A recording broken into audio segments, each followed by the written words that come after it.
Welcome to the Good and Kinky Show. My name is Greg, and with me today I'm going to be having a discussion with Blanktester again. And Hey, how's it going?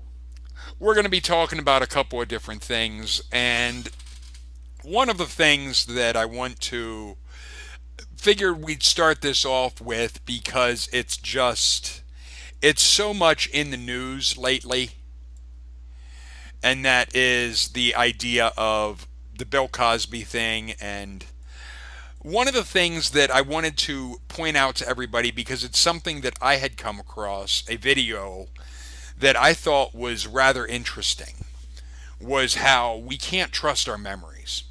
Yeah, That it is so easy to manipulate a person's memories to where you can believe that you saw Bigfoot and riding the Loch Ness monster on a UFO. That they had said it's like 50% of the time that the person will believe whatever bullshit is put into their head. right.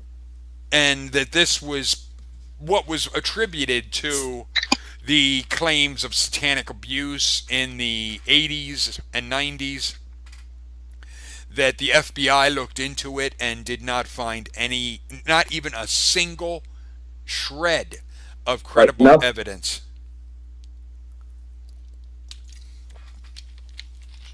So it's one that was where it was basically concluded by the FBI that the claims of satanic abuse and so forth, it's bullshit. right. Because if there would be anything to it, there would have to be evidence backing it up. Yeah. And the thing is, and I've said this before, I did a video on the Bill Cosby thing before and had one person losing their fucking mind after Bill Cosby had come out because of saying he did admit in a 2004 or 2006 court case with a chick from Temple and so forth that he had sex with her and so forth, but he said it was consensual. Are you familiar with that? Yeah, a little bit. I haven't really kept up with that stuff, but Well, there's some of it's sort of familiar. one of the things I wanted to talk about this again because of that aspect, and with my job, I'm a support manager, and I have people that are directly under me Mhm. that I'm in charge of because of my job. Right. And it relates to the Cosby thing and all of this, but it also reminded me of something I heard when I was in the Army. That being, when I was at basic training, even though I was 32 at the time, I could not consent to anything. Really? Not during basic. The reason being, I was not in a position to be able to say I give consent because the drill sergeants were in a position of authority over me. Oh, It is by the same token, if you are, and this is to the audience or even to you, Bob, if you take a woman out and get her drunk right. or give her any drug, did you know she cannot consent at that point? Right. At that point, I mean, consent. It's the same reason we don't have sex with dogs or children. It's because they can't give. No, they don't have. They either don't have the knowledge uh, to provide a lack of consent, or Exactly. they don't have the ability to refuse. Exactly. I mean, This a is dog might where, look like he really wants it, but he yeah, can't describe how much he doesn't. right. This is where the whole Cosby thing and the aspect of consent is a slippery goddamn slope for him, Yeah, because the aspect of drugs if he gave drugs to any woman and then had sex with her, it can legally be said that he raped them. Right. Even if they were willing, because the drugs made it that they couldn't consent. Even if they hadn't been affected by the drugs yet and they consented. Right. When the drugs kick in, when the drugs have been given, that's when consent is lost. Exactly. Yeah. The ability to consent. And that is one that it is something that I think people really need to be aware of, with the going to a bar and picking someone up from a bar Right. and being, oh, she consented. Right. If she was drinking, she can't. Right. And the thing is, neither can the dude. Right. I mean, neither one of them is in a position to provide consent. Exactly. And given that neither one of them is in a position to provide consent, yeah, you could say, okay, well, the guy raped the girl. But in a sense, the girl raped the guy too. Bingo. By the same sort of logic. Yes. The difference is you can't run a rape test kit on a dude. Yeah. It's basically the same thing with like Judaism and the how do you prove a male is a virgin? You don't. Right. That's right. why there's no word for it's easy to prove if a female's a virgin. Right. Not so easy. Right. With a male, that's why there's no word for it in Hebrew. Really? There's no word for it? There's no word for a male virgin in Hebrew.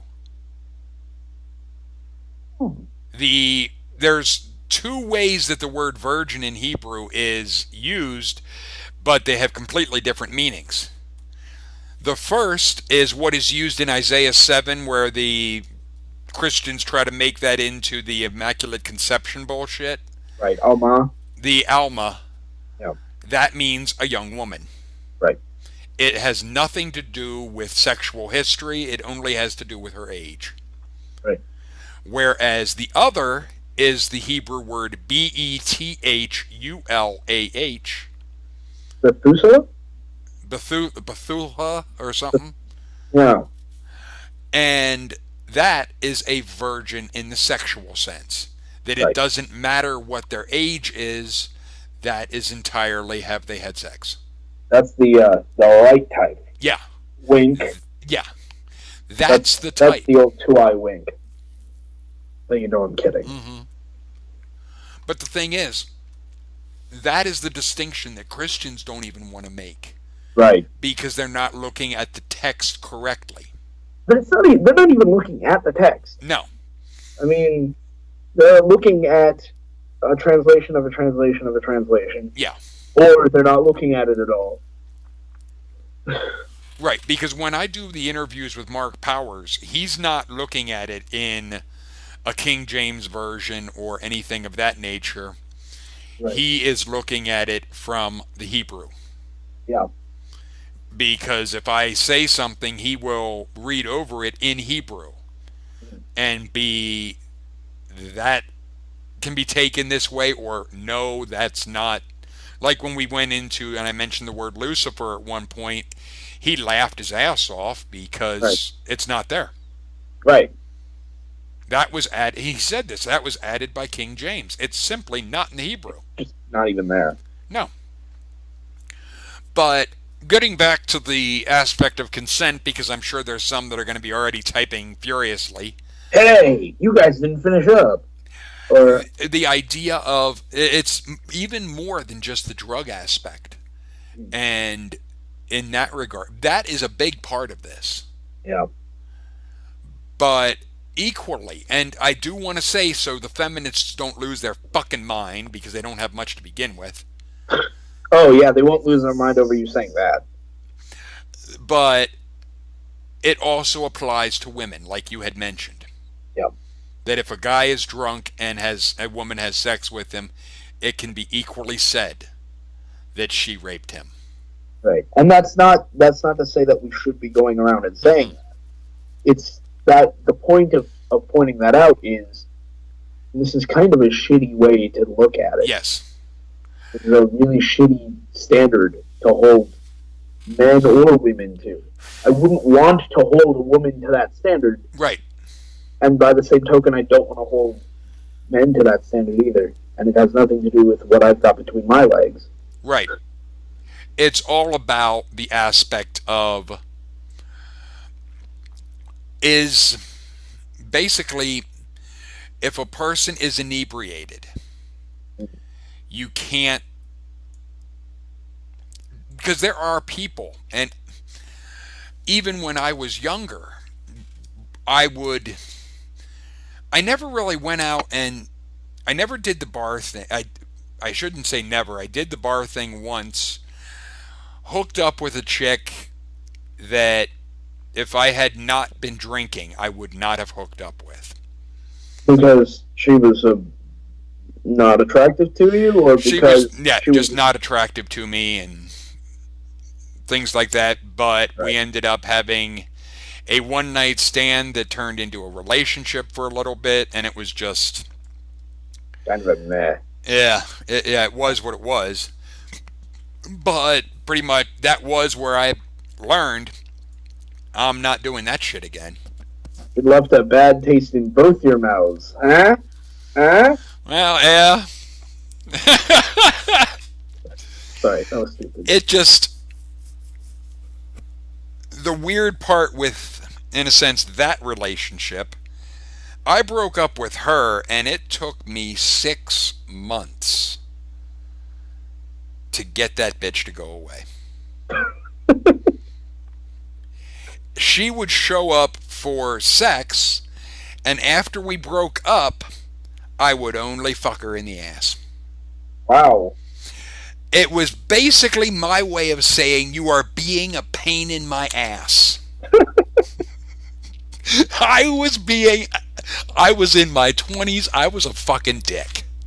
Yeah, you're like, well, I You're mean, being since a you're pain in, here, we'll have sex, right. but And ironically, and this is one that, this is the Good and Kinky channel, so this is along the lines. The last time I did, not only did I wear a condom, hmm. I got a French tickler devil head condom. Wow, Yep. that's awesome. And I fucked her in the ass. That was the last time. That was the last time. If I would have known that 6 months earlier, I'd have done that from the word go. If that would have been enough. Right. Apparently, that was the magic word. That was, and that's when she was like, maybe he's not interested in me. I just don't. That was, in a sense, a bit of my being a fucking dick. But, I mean, she kept coming back for yeah. more. She was asking for it. No, I'm being But it's just I have one to of say those. that now because I want people jumping down my throat. It just, the whole notion of trying to use alcohol to pick someone up, it is so common in our society. Yeah. And the aspect of, and it is one that I really want people to get their head around because it is something that can come back and bite you in the ass Yeah. because it can be argued if they were under the influence of anything. And it doesn't even have to be an illegal drug, it can be prescription meds. Yeah. I would even wonder, I don't know for a fact, but I would wonder what about somebody that has a mental handicap? Mhm. Can they even give consent? I'm pretty sure they can't. I mean, I'm Yeah. not positive, but I think legally somebody. I mean, it depends on the diagnosis, and I mean, if they're undiagnosed, probably there's probably nothing we can say. But if they're diagnosed by a physician, Mhm. they probably cannot give consent. Which raises questions Oh, because there are people that are, to use the term retarded, but I don't mean that in a derogatory sense. It's Right. just the medical term Right. that they've gotten married, they've had kids. Right. Yeah. But if they can't even give consent, can they legally get married? And, I think it's interesting. Some people think that doesn't happen very often. That happens actually quite often. Retarded people with mental retardation, do get married. I mean, I, this doesn't make me an expert in any way, No. but my parents are both psychiatrists, Okay. and my dad has. And I'm not revealing anything specific here. My dad has treated um, many patients who have some form of mental retardation, and many of them are people with jobs who they, to everyone around them, they just seem like maybe dumb, but they're not. They are clinically mentally retarded. They have mental retardation alongside a host of other symptoms. Often, Right. it usually comes with other things, um, but they'll get married. They'll have kids, and their kids aren't instantly retarded. Their kids are just kids. Right. You know, Because the genetics, it can actually, it can it's skip weird. generations. It can just not even pass on. Exactly. I mean, Because, in the case of something, in the case of a lot of genetic disorders, they're genetic disorders because there's one or two small things, one or two individual things that happen to coincide, and that's what led to the problem. right. And there are a bunch of other little things that act as risk factors that make things worse if you have those two. But if you don't have those two, they don't show up in any way or any discernible way. Like you might be at risk for prostate cancer because you've got this marker and that marker and this, this certain gene sequence. But Hmm. if you don't have something else, you're not retarded, you Right. know. And it's all very, very complicated. So somebody who's retarded having kids, it's not immediately going to make more kids who are retarded, you One know. thing that raises a question, and this is just a bit of a side note in this, is the aspect of like credit cards and so forth. Can someone that is retarded get a credit card? I don't know. Because if they can't give consent, Right? Can can they they trust legally it? be expected to understand a contract? Yeah, I would. I mean, well, they can't. They. I don't know if they can. I don't know if they can show that they understand a contract, but they can probably have a lawyer present or a physician or somebody present to sign off on things. Would they I don't have know. to have someone sign off? I mean, these are things that, because it would also raise the question: what about religious people pushing beliefs on somebody that has a mental handicap? Is that a type of abuse? Well, I think people pushing beliefs on children in general is kind of, Yes.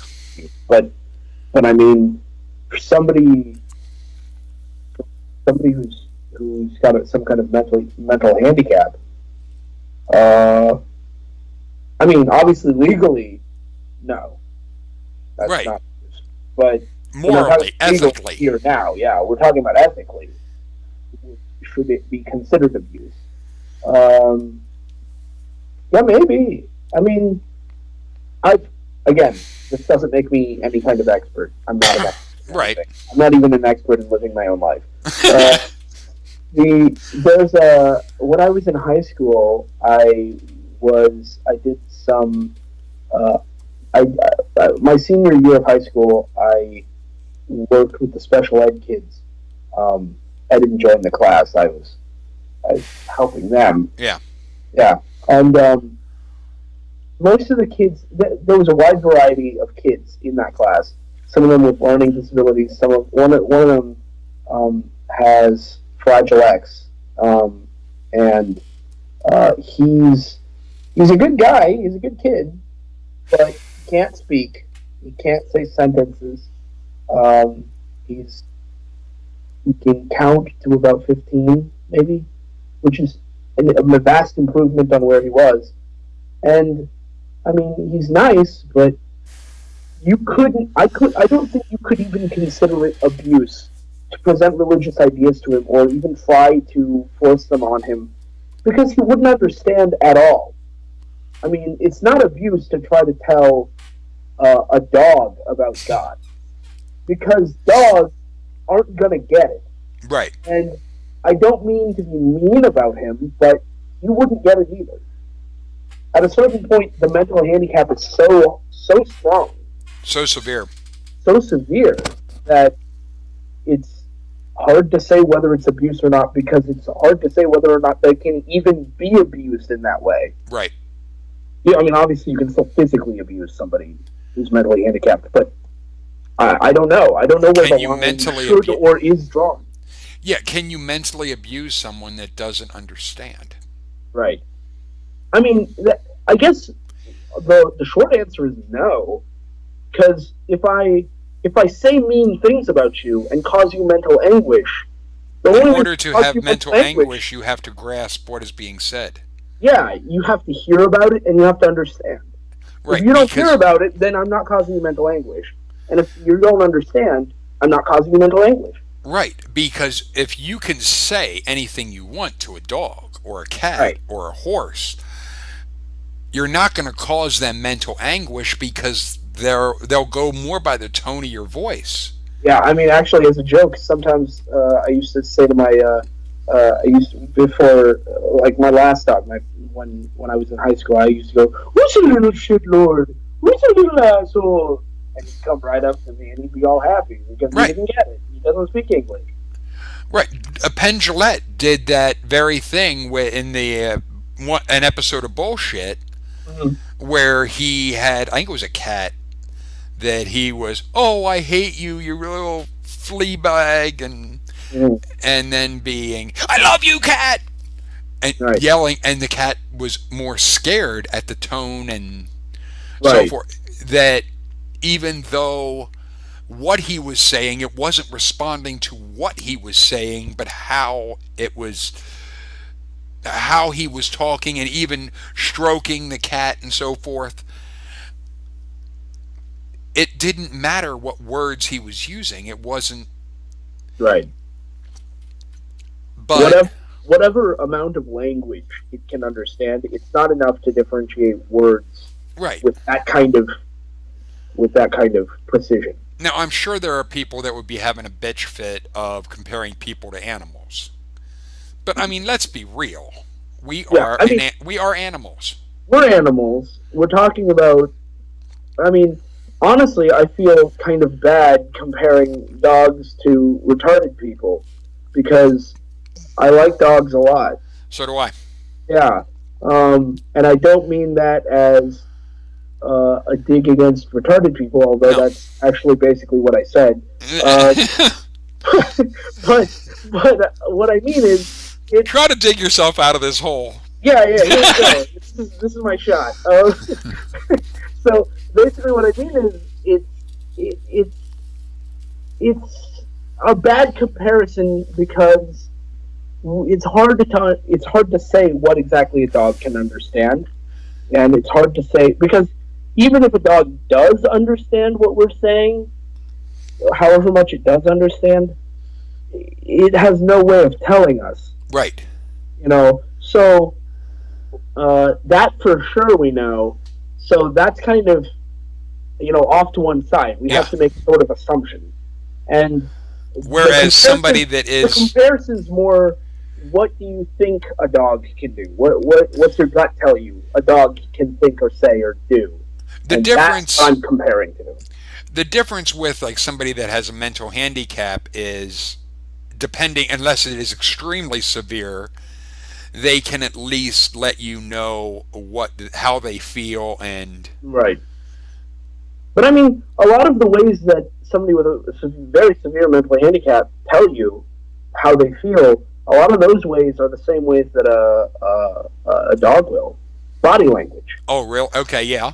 Yeah, I mean, like the kid who I tutored specifically, the Fragile X kid, his name was Josh. The word he used the most, and he spoke a little bit, and by a little bit I mean he didn't have a very wide vocabulary, but he spoke constantly. He just didn't say much as far as sentences go. He just kept saying the word doors over and over. He'd just say doors in different inflections. Doors, doors, doors, doors. And you could tell by the way he said the word doors whether he was feeling happy or hungry or sad. And I mean, these are all real emotions he was feeling. Like I said, he's a good kid. But in a sense, it would be similar to a dog going roar, roar, Right. roar. You can tell what the dog's feeling because of the way he says, makes noise, Yeah. you know. And just Same because he same with a happens, primate. Josh happens to have latched onto the word doors, Hmm. which we recognize as the word doors. If doors wasn't a word and he heard the sound, he would have latched onto the sound doors anyway. Right.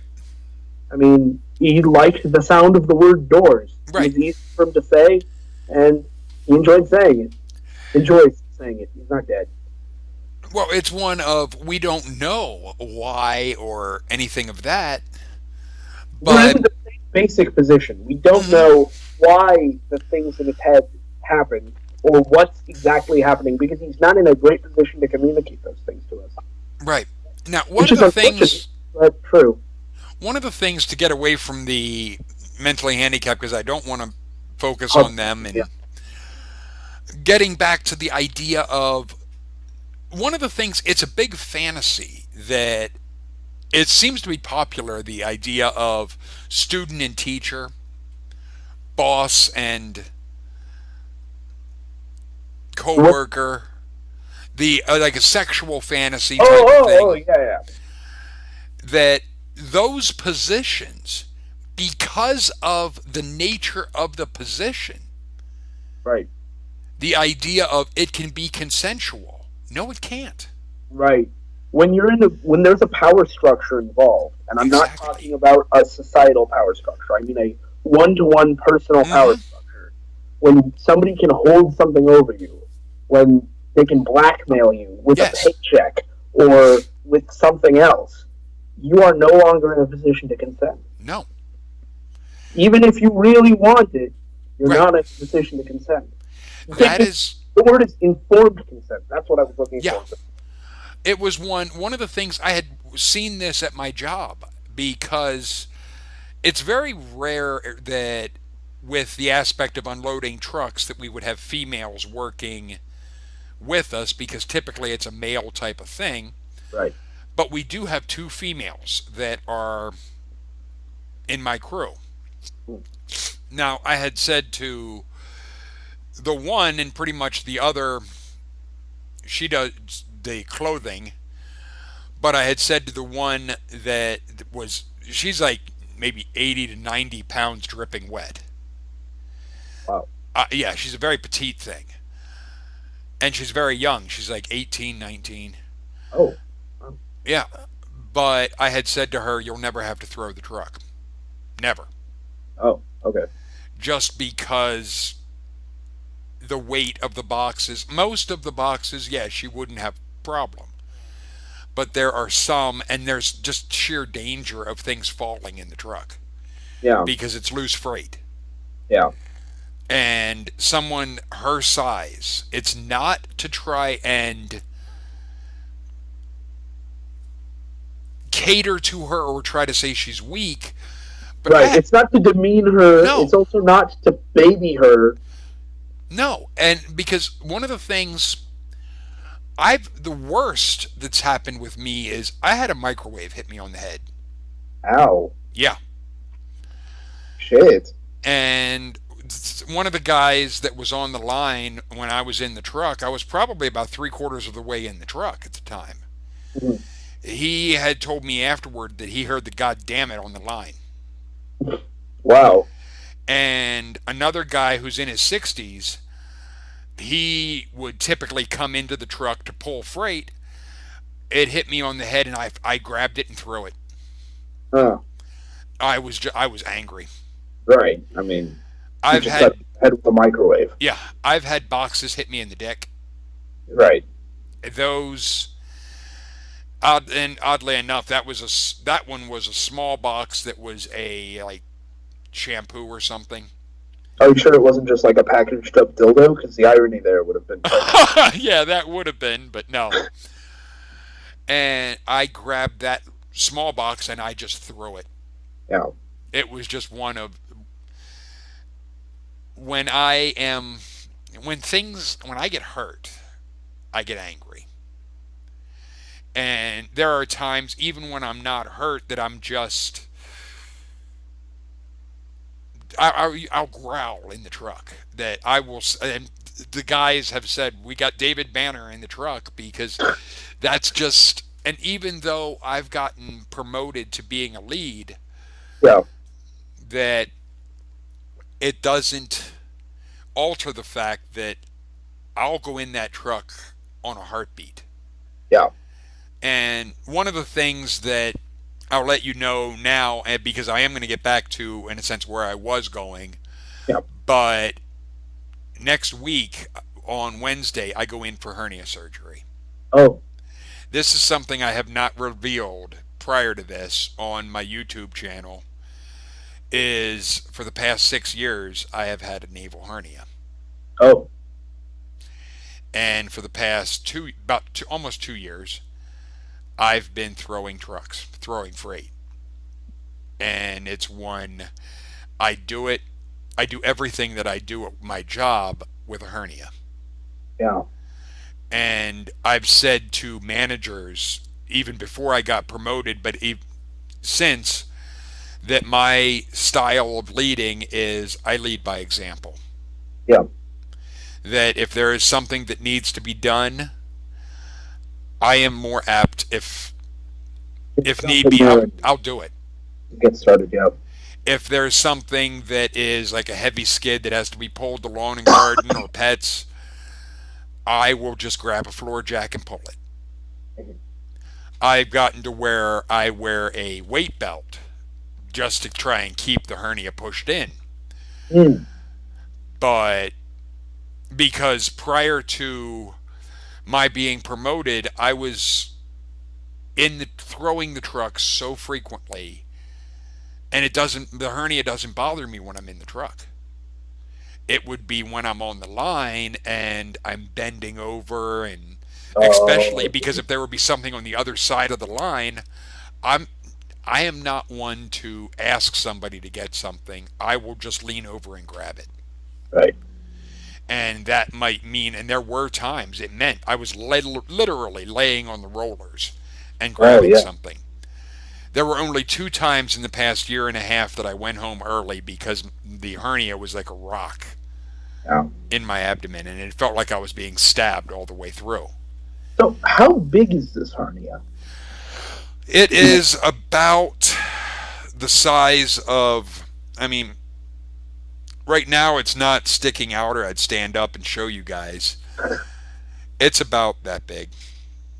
When it's sticking out, it's about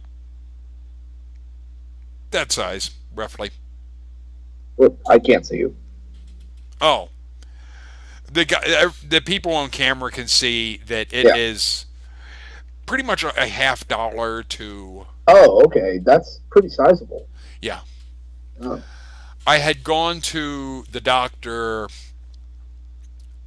a week or so back, and on my day off, and no, actually it was a Thursday. I had to take off work because I had the appointment with the doctor, and I went in and I said I have a hernia. Mm. And they took my blood pressure, and they had said, and that actually reminds me, and I might as well do it right now, I was put on high blood pressure medication, which is what this little pill that you guys see. I got to take that. It's one because,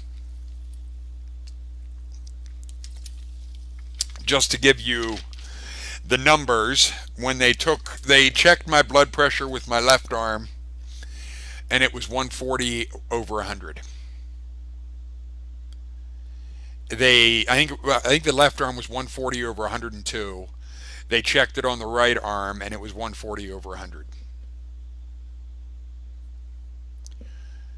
So it's pretty much I have high blood pressure. No. That I was told that I'm in heart attack range. Yeah. I never had a heart attack, but I'm 43.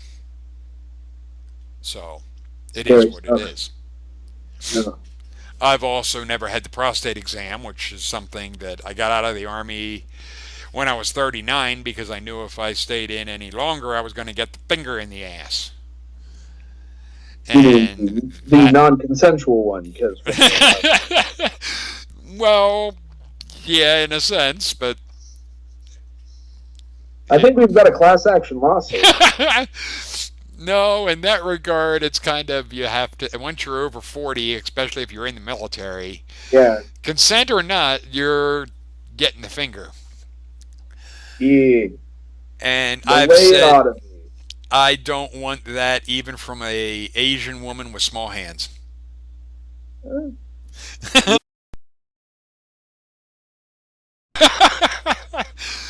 But one of the things when I was at my job right before getting what I was starting to go into was I had seen there was one point after I got promoted that the girl that is very petite, she would have a habit or whatnot of hugging guys. Okay. And I recognize that it's a harmless thing. It's there. She's young. They're young. Yeah, yeah, yeah. She never even tried to to, in a sense, go there with me, and I wouldn't. Even if she would have wanted to, no, Right. because and I had mentioned to a guy that was a coworker that is also a bit of a friend. He got promoted to being a department manager. Oh, And cool. I had seen her hug him and so forth, and I mentioned to him, "You may not want to do that." Yeah.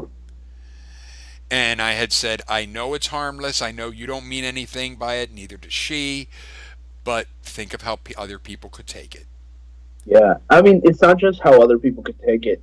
It's hard to imagine how innocent actions can affect yourself. Yeah. Uh, little things. You never know what's gonna set your brain a racing, and you're gonna think, did that mean something more? And your rational part of you will just say, no, of course not. Of course, I didn't mean anything more. It's just a hug. But then that emotional part of you that doesn't even care about the rational part is just going to be like, maybe I'm in love, and Yeah. then you're in the shitter from there. Yeah. It's going downhill from there. You just don't even want to give yourself the possibility. And that is something that I think a lot of people I mentioned it to him and I hadn't thought about that, Yeah, but it was one I was just it was basically a giving him a heads up of keep your eyes think open. about how this could be taken and how this could affect you Yeah, with your position because and I had mentioned to another one of my guys about it and because I saw him doing the same thing and he jokingly said about me hugging him and I looked at him and said technically I can't yeah. even in the aspect of you're a guy I'm a guy and I wouldn't Right. We're both straight, but still, it's one because of my position I can't. yeah. And that is something when I said that he was like I hadn't thought about that Yeah. because it's one I'm in an open relationship which I've said in a video Yeah. and I have a friend with benefits that also works where I do but she is not under me. Right. Different department. Different department, different shift, Yeah. and it's one that is something when I was when I got promoted, I was asking questions of, and I didn't mention her name, but I mentioned basically the overall gist of, is this an issue? Is this going to be something that I should be concerned about? Right. And what I was hearing from all the managers that I talked to was, no, you're fine. Right.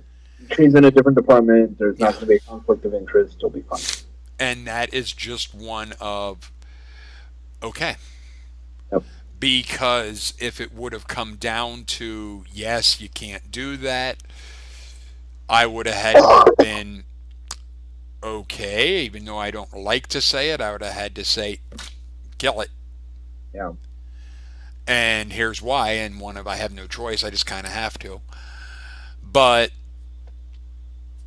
it didn't go that way, and it's something that that aspect is something that I think some may not stop and think about. Yeah. Even those that are like my age or older, they may not stop and think about just how much it's not a good idea to be screwing those you work with anyway, but Yeah. there are times that it happens, but there's also, it can be touchy. Yeah. It can really be a touchy can of worms. And that just, the aspect of consent is something that I don't think people think about. And to get back to the Bill Cosby thing, even though I don't want to beat this dead horse, the fact that he had said that the 2004 or whatnot case was consensual, if he was in a position of authority over her, putting aside any drugs aspect, the consensual, no, Right. you can't go there. You can't claim that. You can try to claim it, but it's bullshit. And a judge or anybody in a courtroom should, a lawyer should definitely be able to point out where that is absolute crap. Right. Consent's not even possible. It's No, not even. It's not a question of, oh, was it? Wasn't it? No. It's you're not even wrong, as a physicist say. you're not even, yeah, you're not even in the ballpark of Right. being able to say something was or wasn't. Right. You're trying to pick who's going to be pitcher and who's going to be catcher, and we're playing hockey. Yeah, because Get it? it, Pitcher, catcher. yeah. Oh, I get the Ren and Yeah. Stimpy thing too. Yeah. But yeah, it's just one of those. I don't think it's something that has been addressed with this. And because for all the people to be acting like X number of women making a claim proves, that's absolute bullshit. Right. That's an argument ad populum. Argumentum ad populum never works, Right, regardless of what the argument's about. It doesn't work when we're talking about the number of people who've visited psychics. It doesn't work when it's, the number of people who've been healed by homeopathy. It also doesn't work when you say something like, the number of people who have gotten cancer from smoking cigarettes. What you right. need is statistics. What you need is facts, data, evidence. Yes, And if you can show evidence that there was any wrongdoing, then we have something to pursue. If right. you don't have evidence that there's any wrongdoing, you don't have anything to pursue, and there's no point dragging anybody's name through the mud, be it the victims, if they are victims, or Bill Cosby. The problem with this whole victim mindset and all of the shit with the Cosby thing is you're talking 30 to 40 years after the fact. Right. Memory is not reliable in the time things happen. Right. So to say something happened 30 or so years ago, For those that have watched my YouTube channel before and seen me in the prior years, I've had missing time in my life and weird marks and all that. The typical, the classic alien abduction story. Yeah. And And in fact, when we spoke, this would have been a few months ago now. Uh, you were telling me about how telling me about your experiences, and you seemed fairly emphatic that you mm, thought that uh, aliens had come and abducted you. right. Yeah. And the thing is, I started doing more research into the aspect of memory. And I like the TED Talks. Yeah. And there's one in there that specifically went into basically the unreliability of memory. Right. And that really started getting me to being questioning myself Yeah. and being, am I sure? Am I really sure that I'm not mistaken? That did this actually happen? Yeah. Because if I'm not sure, how the fuck can I expect anyone else? And Right. even if I would be, if I don't have any evidence to support and back up what I'm saying, That's for just a one person thing. for you it's just a story no matter what. Yeah. So to say that this is my personal experience, it's personal bullshit. It doesn't prove what you're trying to say, no matter how much you believe it happened. Right.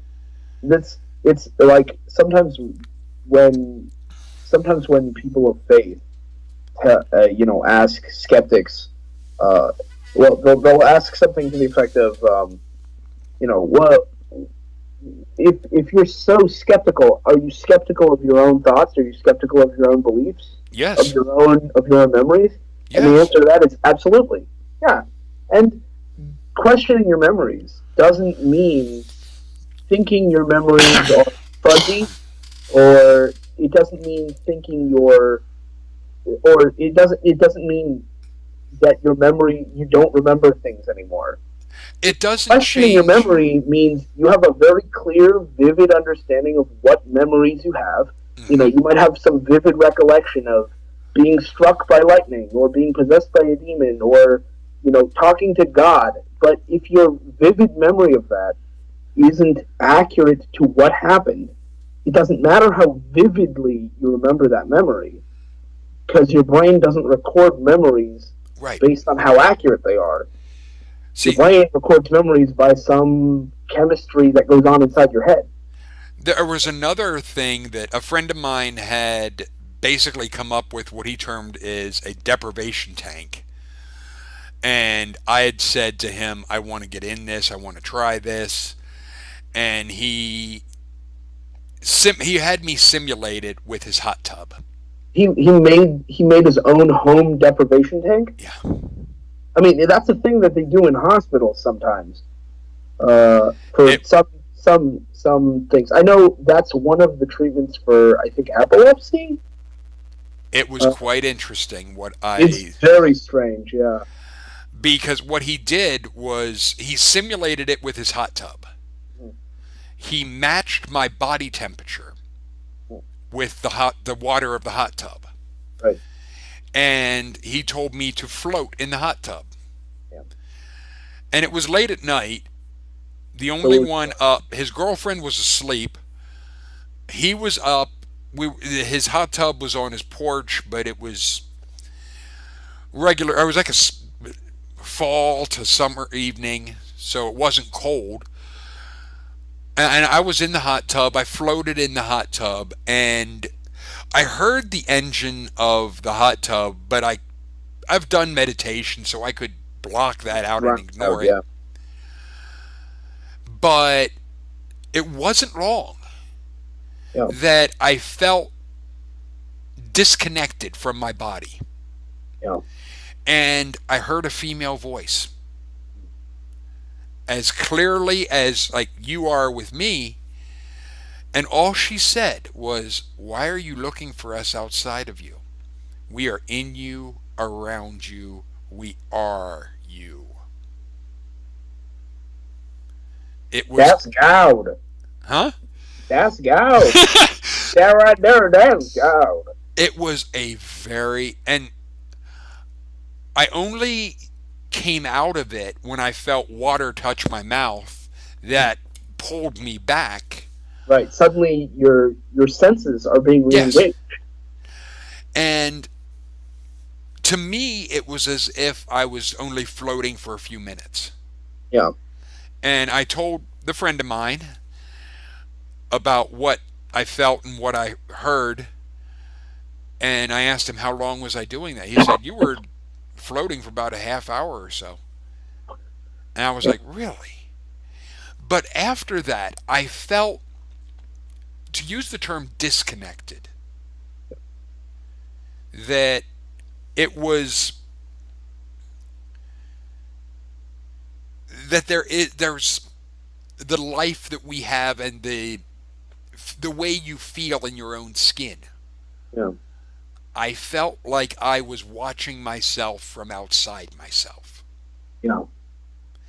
It was I've never done drugs in the trippy aspect, but it felt like had taken a fucking trip. Yeah. And that lingered for about a week or so. That I felt the disconnected and the I don't believe in an afterlife, but there is during that time it was very close to, yeah, this is something that I could really lean in that way. Yeah. I don't know.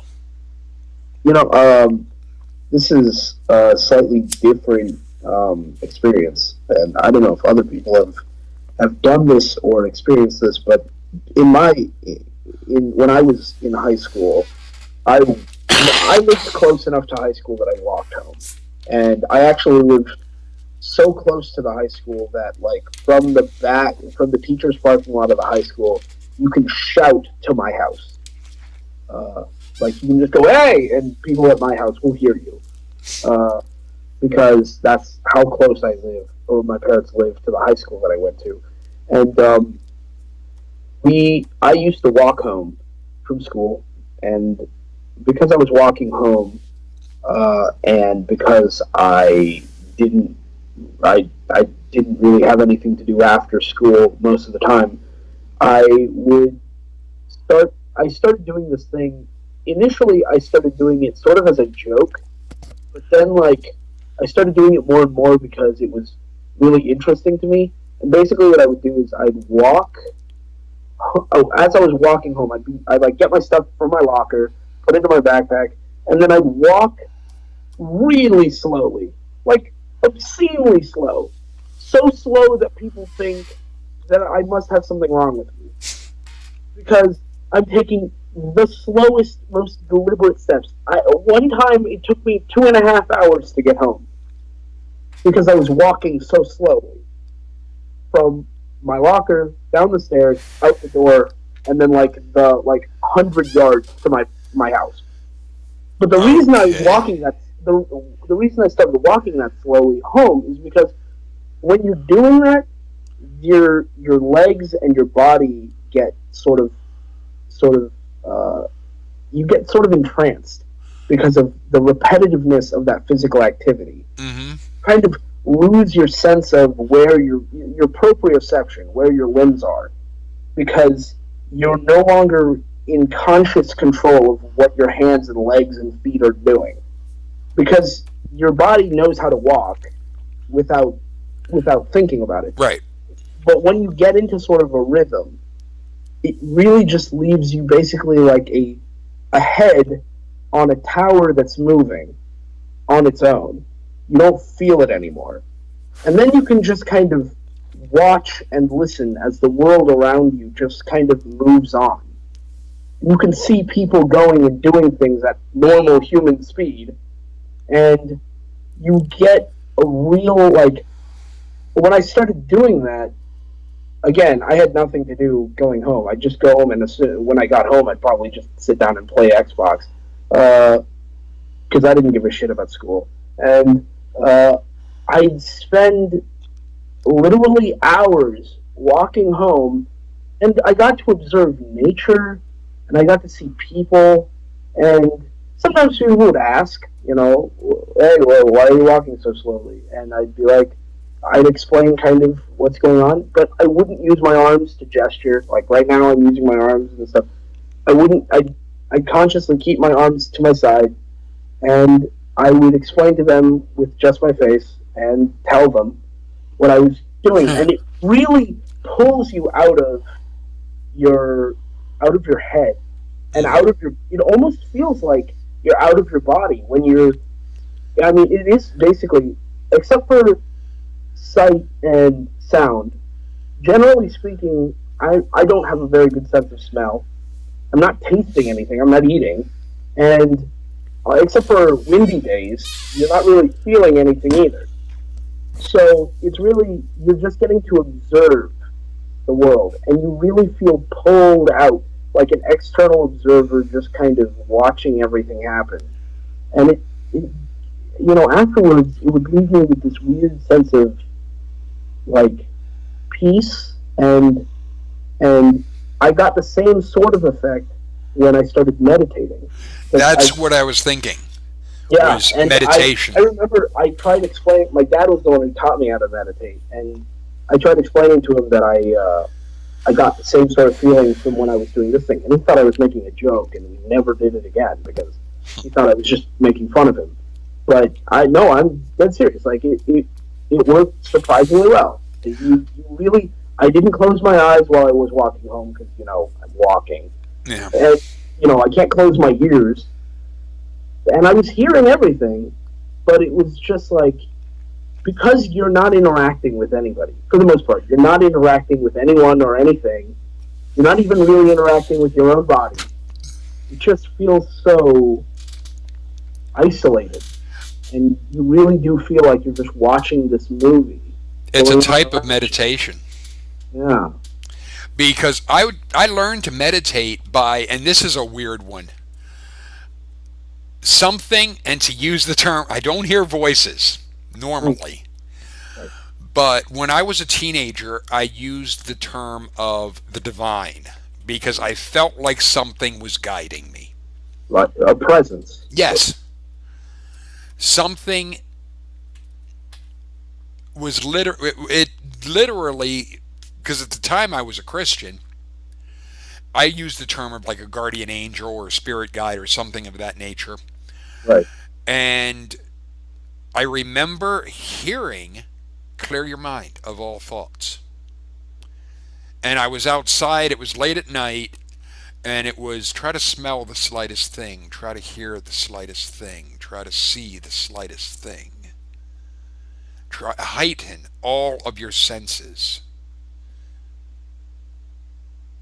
and basically just breathe normally, and it was a type of meditation. Yeah.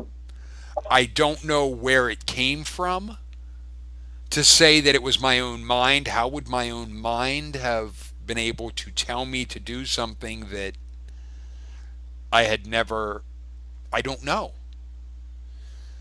It's, some could be, how could I go from that to being an atheist?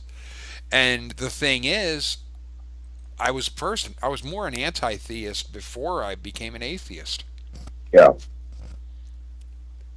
because I walked away from Christianity because I couldn't go along with it morally and ethically.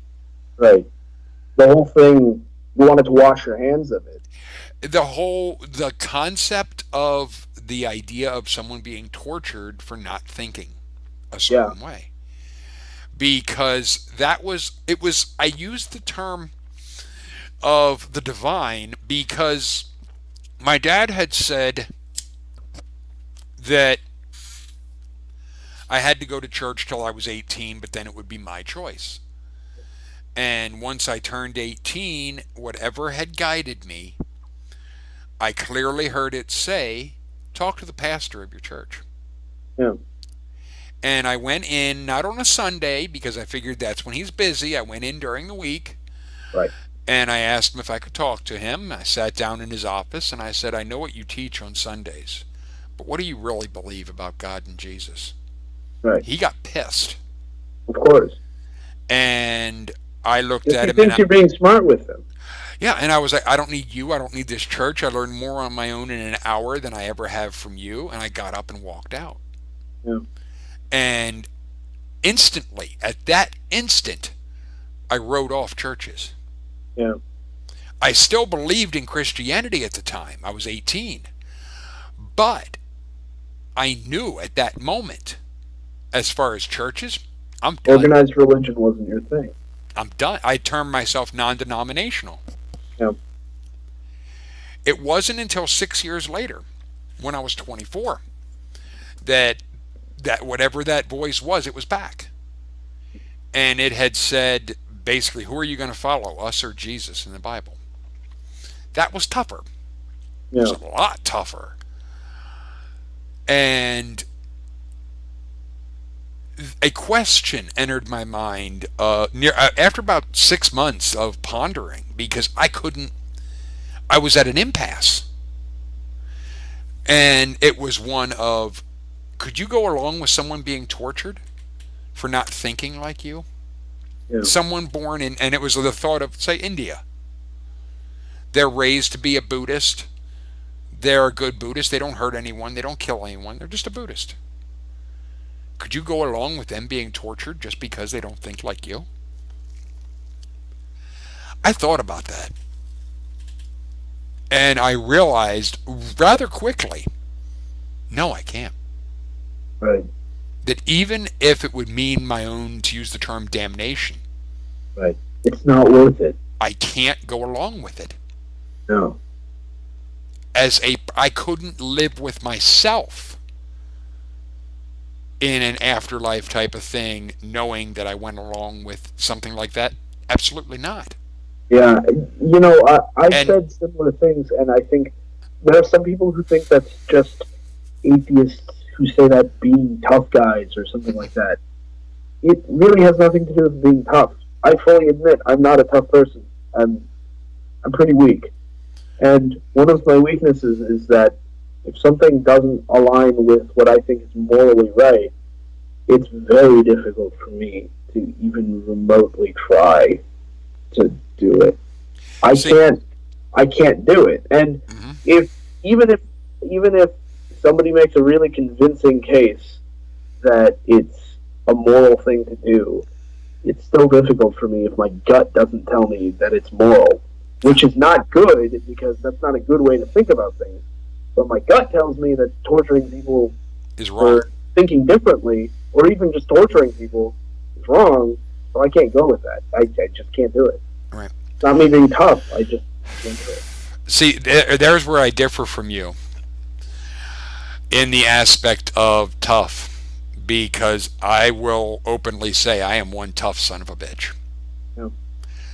Because, and it goes back to when I'm in the truck. I had used the term, when I'm in that truck, Oh yeah, no, absolutely. I am an absolute beast. Yeah. And that is one of the things I've tried to instill in different guys to be, I want someone that's going to completely claim it. Mm-hmm. That is going to take that truck and be, I own this. This is mine. Yeah. And that I am going to be the best at this. Because somebody that is putting everything they are and everything that their focus is into something, they're going to excel at it. Because it's what they're... Basically, when I was at my job and I first started there, I looked at it as that was my job. Yeah. That it wasn't about that there were other aspects that I could have done. To me, in my head, there were no others. That when I wasn't in the truck, I felt out of place. I felt like I didn't belong. Yeah. And that is something, I think it is an aspect of, in a sense, similar to us finding our niche in life. That find where you belong, where you fit. And sometimes it can be just a matter of in your own head, Yeah. making it, this is where I fit. This is what, in a sense, matters to me. Right. And that is where it really, because especially for young people that don't know, find Thing out what you're passionate about yeah. and completely own it and be, I don't want to say collapse yourself into it, but to a point, yes. Don't be afraid to be, this is who I am. This embodies everything that I am. Yeah. It's not saying that you can't change in time, because like with my promotion, I had to get used to and adjust to being broader Yeah. and knowing more. And it was weird when I first came out of the truck. The guys knew something was up because I was on the line and being, all right, where's this go? Where's this go? Yeah. And they were like, what's going on? Why aren't you? And it's just one of, this is what I do now. And Yeah. that's where they were, you're in charge. So it was one, even without me saying it, because I wasn't in the truck, they knew there was that something had changed and they were able to put it together on their own. Yeah. And that is just one of, it is finding your place in life, finding what works for you, what makes you who you are. It's not something that somebody else can say, this is your purpose. Yeah. It really comes down to, you have to find what it is that really gets your dials turned. Yeah. And it doesn't, I mean, don't let others tell you you're to be this or that. Because I had gone through truck driving school and I had gotten my CDL before I went into the Army. Hmm. The thing is, it never felt right. And the idea of living like a gypsy, I just couldn't, I couldn't go, it wasn't me. It wasn't the whole notion of driving truck. I like to drive, Yeah. but when it was, the size of the truck partially intimidated me, Yeah. but it was more than that. It was, I don't trust people on the road. And that, because I had fears when I got my CDL of dying in a truck. Yeah. And I'm not one for phobias, but that was one that, it was pressing enough in my head that it was one of, I don't want to do this. Yeah. And even more so, I can't do this. You know, when a phobia grips you, it's a powerful motivator. Yeah. And it made it difficult when I went into the Army as a truck driver, because that was what my MOS was, but I also had back here, and it was just, with the Army, I could deal with it because the trucks were automatic. So I didn't have to worry about the downshifting and all that happy jazz. Right. But it's still the size of the vehicle. It's intimidating as hell. Yeah. And it's something that a lot of people on the road, they don't think about the truck driver. Because now it's one, I have a Mazda RS6 that is pretty much a sports car. Oh, okay, yeah. Now I know which one. And it is one, it drives like a sports car. And I love it. But there was one point I was going to work, and a tractor trailer was in front of me, and a passing zone came up. I didn't even hesitate. I looked, saw it was clear, got in the other lane, and my foot went down, and the car just, the engine revved and it took off, and I was just one of, I could get in so much trouble with this. I had it, the highest I've had it so far is 80. Oh, really? Yeah, and that I'm holding, and there I was even holding back. Yeah, It's just, oh my word, I love it. It's a much different thing with a sports car than it is with a tractor trailer. yeah, But absolutely. when I'm on the road and I have like a tractor trailer and so forth, I am more aware when I'm behind them of, I want to make sure I can see their mirrors. Yeah, Because if I can't see both of their mirrors, they can't see me. right. I know that Yeah, because I was in those sons of bitches. I know just how limited their vision is. yeah, So for somebody to try and get stupid around a tractor trailer, you're getting stupid with your life. yeah. And I it's mean, your own those damn fault. it's the visibility there. They don't have a back. They don't have a rear windshield. They don't have really side visibility either. They're relying heavily on those mirrors. Yes, I mean, you those can't. mirrors are Those everything. mirrors. I mean, you're damn close to this thing. And people that ride the ass of a tractor trailer, or even worse, cut off a tractor trailer Yeah, and then slow up in front of them. Are you wanting to die? yeah. Those people are. I Because hate people on the road. literally, it takes a tractor trailer that is going 55 miles an hour, the distance it takes them to stop is a football field. Right. I mean, I mean, it's one. Think about that distance and think about how small you are. The thing with a tractor trailer, if you cut them off and have to stop in front of them, you're dead. yeah,